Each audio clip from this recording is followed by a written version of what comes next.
Hi kids, how you doing? Hope everyone's safe. Hope everyone is happy, well, with your family, with your friends. Today what I want to do is talk to you a little bit about kind of a refresher, things that I never went over that I, again, assume that you know. And some of this is going to be a talk about some things that you've already had. I understand that.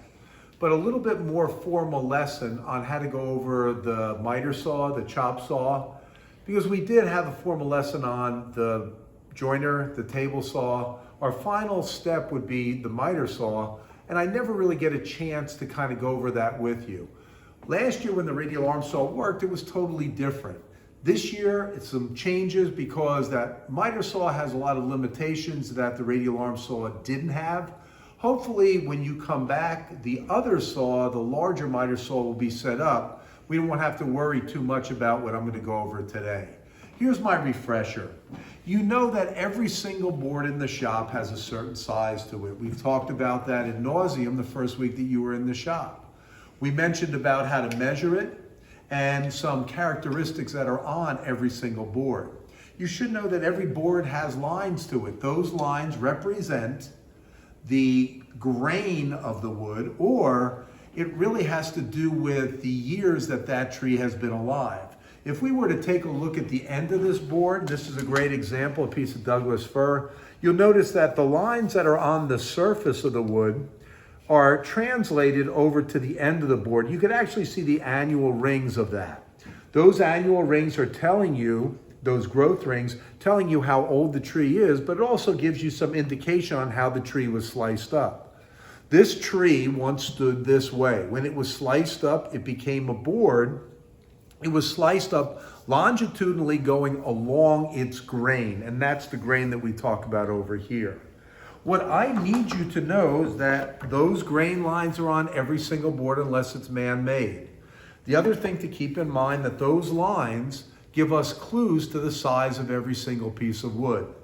The largest area on every board is the surface. We have a surface here, the other surface is on the back side. The part that runs parallel to the direction of the grain, so if you look at this grain and you notice that this grain is running in this direction, yeah, this might bend, twist, curve. Any grain lines that are running this way indicate that this part here and this part here are referred to as the edges, the part that runs parallel to the direction of the grain. And of course, if the grain were to run in this direction, which it does, the part where it ends or actually comes up to a 90-degree angle is referred to as an end. So we have always 6 parts that are on every single board. We have 2 surfaces, we have 2 edges, we have 2 ends. With that in mind, the size of a board is determined by that grain. The distance from this surface, which is the biggest area, to this surface over here is referred to as the thickness of that board. The width of the board is the distance measured across the grain or from edge to edge. So if we were to look at this, we have an edge here since the grain's running in this direction. The width of the board is the distance measured from edge to edge or the distance measured across the grain. The length of the board is the distance measured from end to end. So if the grain is running in this direction, that's where the grain ends. Here's where the grain ends. The distance from end to end is referred to as the length of the board. So we have TWL, thickness, width, and length. Why does that matter? Because it's going to matter when we start cutting our pieces. When you start cutting boards, you're going to notice that this shop has 2 different types of wood. The 2 different types, number 1, the most common that everybody uses as a first-year student is a softwood. This is a piece of pine. The thing that you notice about every softwood in the shop is that it is always sold with machined edges. If you look, this edge has been cleaned, this edge has been cleaned. On every single piece of softwood, this piece of Douglas fir that we looked at before has a machined edge here, has a machined edge over here. If you go into Home Depot and you were to buy 2x4s, you'll notice that they're all clean. The edges are all clean, nothing is left in the rough. The difference with that is that we have hardwoods that are sold to us as the tree runs. The edges are always sold in the rough. So when you look at a piece of hardwood, if we were to go onto the wood rack, you will notice that hardwoods look totally different. I'm going to take a walk back to the old miter saw. We'll talk a little bit about how it's cut and how I need you guys to understand it and machine it as well. So I'm going to take my pieces of pine here and we'll take a walk back to the miter saw. Come on. Walk this, no, just come on this way.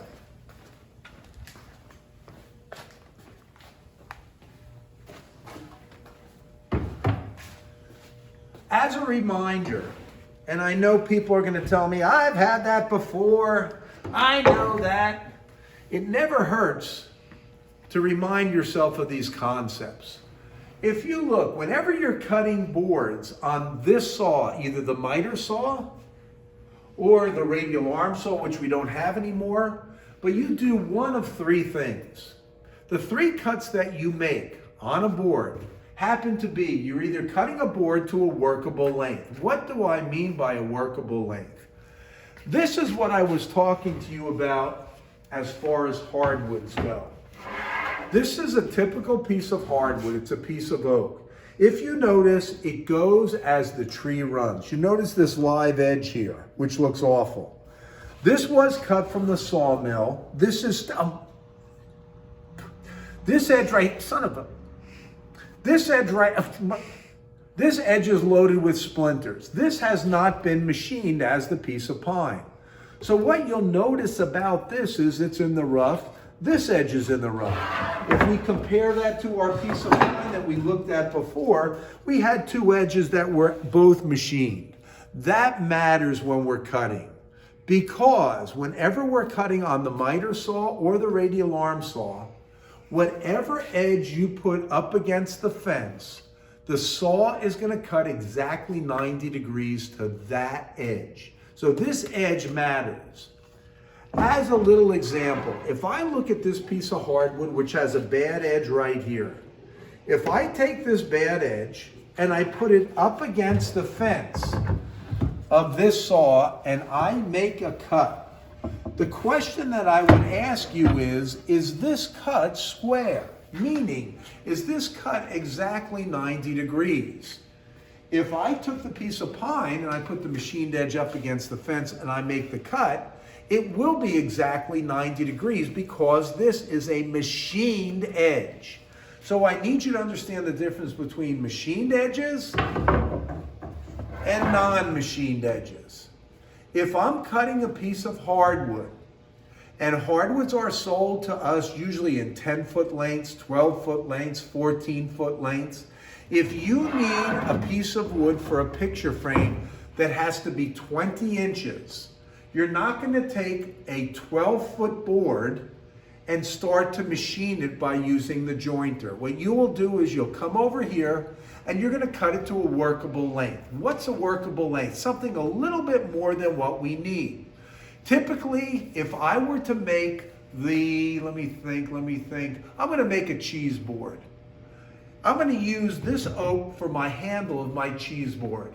I need my cheese board to be 13.5 inches long. So the question is, should I machine this entire board? No, I'm going to cut this to a workable length. The workable length means I'm going to cut this to about, I need 13.5, maybe 14 inches long. To do that, I can do this on the miter saw by taking my board, putting it up against the fence, sliding it over and measuring it to about 14 inches. To do that, I'm going to take a pencil and I can actually measure from my end 14 inches over, put a mark, and cut this. So now all I have to do is machine this size, a little bit longer than what I need it to be, as opposed to machining the entire board. So that's what I mean by cutting to a workable length. When you do that and you cut this to a workable length, you have to realize nothing is square. There is nothing that is exactly 90 degrees to anything else on this board. So when I do this, I'm cutting it and I have to begin the machine process of all four sides, the two ends and the two edges, all together, all new. So in order to do this, what I'm going to do is I'm going to get my tape measure and a tri-square. Oh yes, tape measure and a tri-square.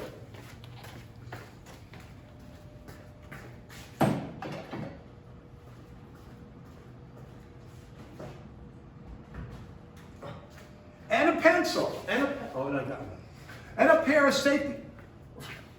Got it. I'm going to measure my board over to 14 inches. To do that, take my handy dandy tape measure, put this up against the end, and I'm going to put a mark at about 14 inches.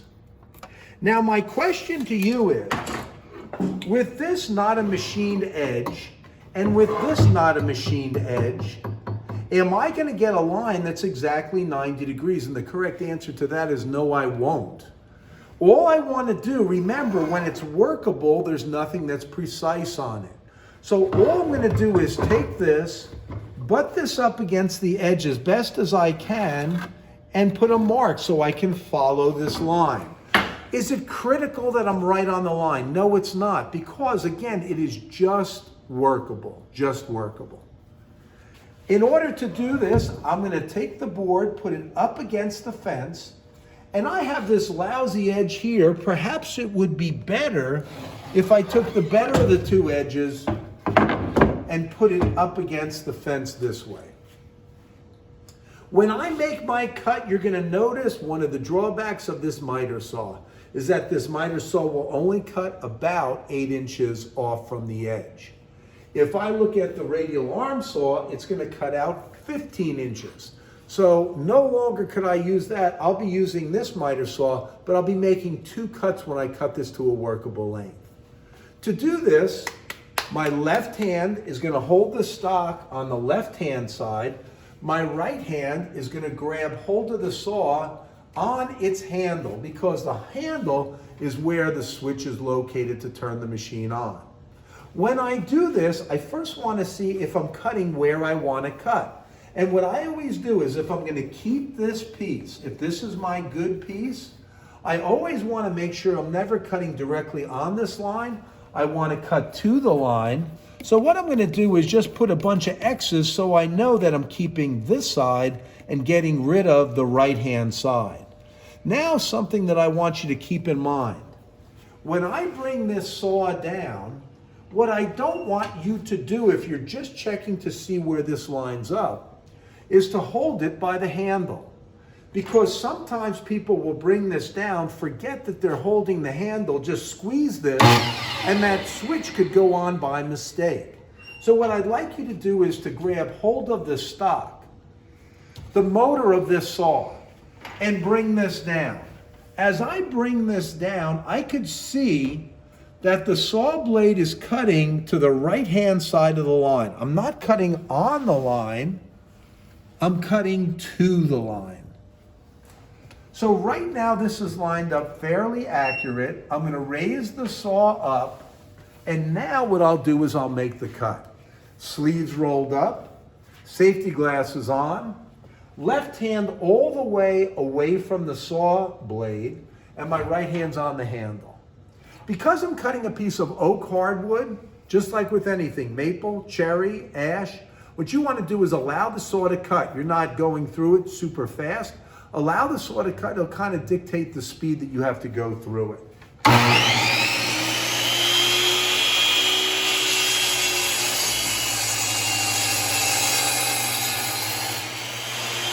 When I finish my cut, I keep the saw down. I never like to raise the blade up, because if I raise the blade up, it could expose myself to either kickback or the blade itself. If you notice, if you look at where my cut was made, I didn't cut completely across this end. If this cut right here had gone all the way across, I'm fine, but I actually have to finish the cut. I'll take the board, flip it around, line it up against the fence, and again, I'll grab the saw by the motor, slide this down, and see if I can't line up the saw blade with the existing kerf that I just made. Right here, that looks pretty accurate. Many times what I will tell you to do is that if you have a gap between the board and the fence, instead of pushing pressure up against the fence, what you really want to do is just to put pressure on the board straight down. If you put pressure up against the fence, it closes in the cut when you finish the cut, and it'll make a sound like this. And then you'll look around and say, what was that? It's you pushing the board up against the saw blade, trying to close that curve.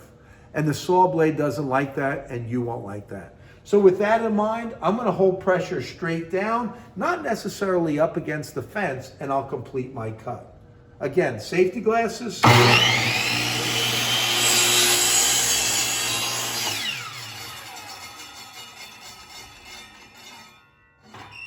So if you look at this board right here, and that was a pretty accurate cut. Wow, I guess I picked another good day to give up drinking. If you look at that, that's as accurate as I've ever cut. But the problem is that this end is not square to anything. These edges are not squared to anything. How can I tell?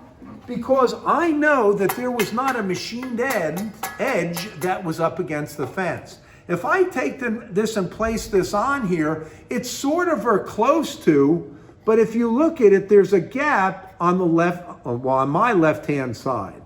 So there's nothing that's squared. Now I have to begin the machining process. So nothing is squared to anything. I have to start somewhere. Where am I going to start? I'm going to take a walk over to the jointer. The jointer will be my initial step in squaring this up. I have to start with some spot, and it's going to be one of these edges. Let's take a walk.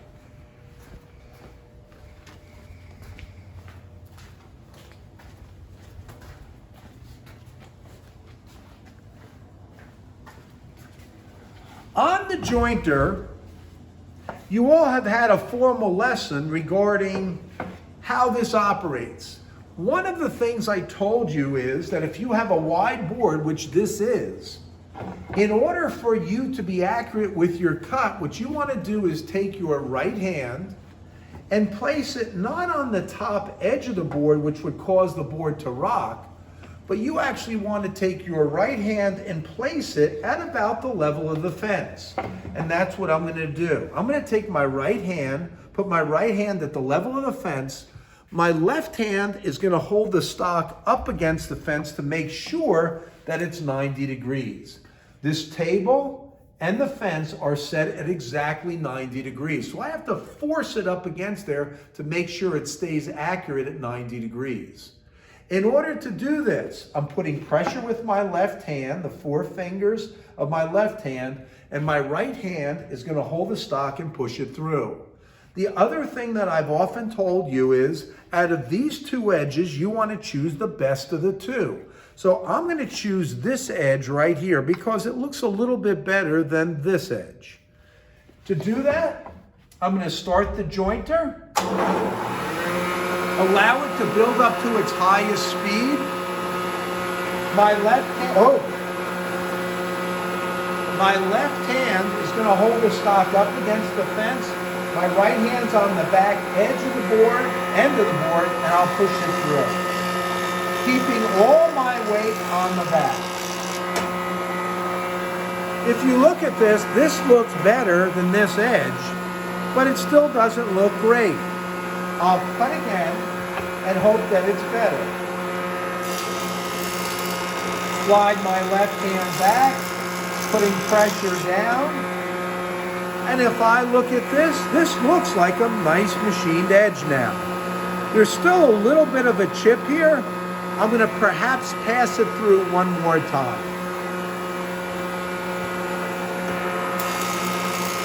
All my weight's on the back end. Push it through. And once I get through this edge is very much the same as this edge on my piece of pine. Boards of pine, as I said, always come to you with a machined edge. This now has a machined edge as they machine pine.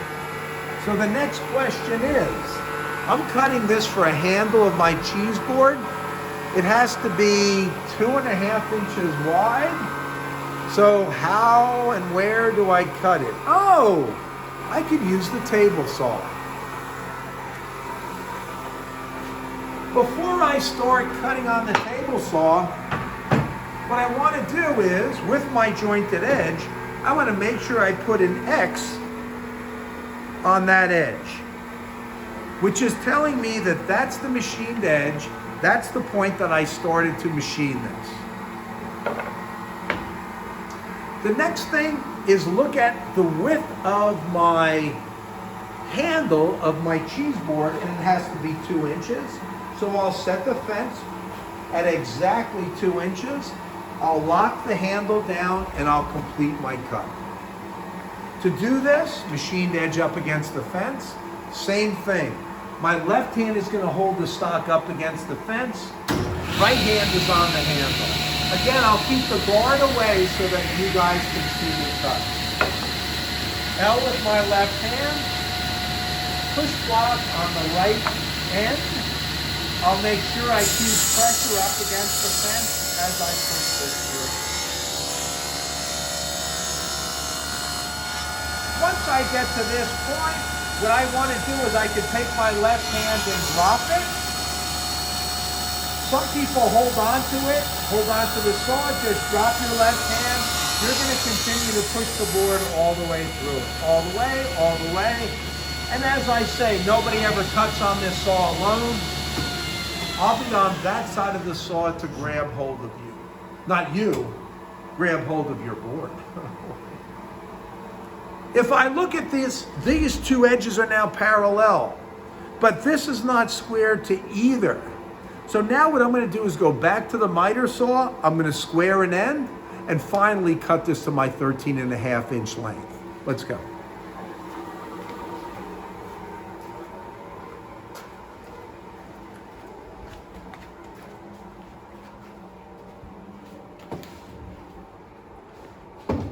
It's not by coincidence that the jointer is right next to the table saw, because these two edges are now parallel to each other, both machined. It doesn't matter what edge I put up against the fence. However, if I did just joint the board and then come back here, if I took the unmachined edge and put it up against the fence, it would not be square. That's a huge concept for you to understand. This edge has to be machined in order for this cut to become exactly 90 degrees and square. I'm going to take my board, place it up against the fence, slide it over with my left hand. I am just now squaring an end. I will square an end, meaning I have to get a point that I could measure from. In order to do that, my left hand is on the stock. I'm going to grab hold of the saw and I'm going to...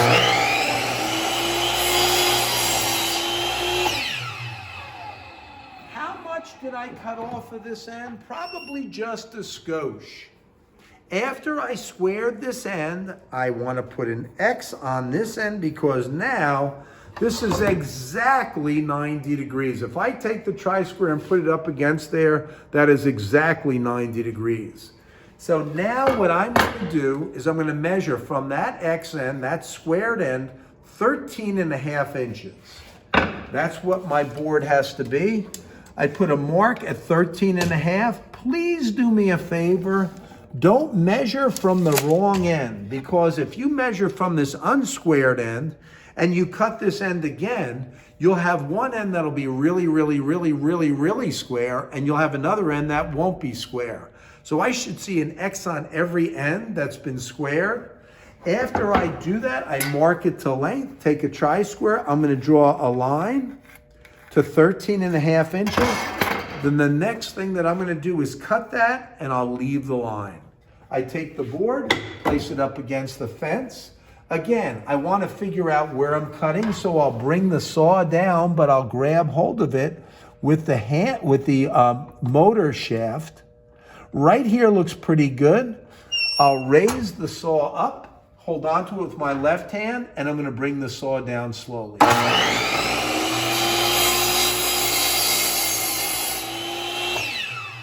After I complete the cut, keep the saw down until it comes to a complete stop. So now when I look at this, I should see the shadow of a pencil line, which means that this piece is still 13.5 inches. If I lose the shadow line, it's less than 13.5. I hope this helped out with your cut. I hope this helped out with your understanding of the miter saw. Remember, workable length, joint and edge, rip to width, square and end, cut to length. The 4 things you need to know, and the 4 things that will be on your next question. Have a good day, and hope to see you soon.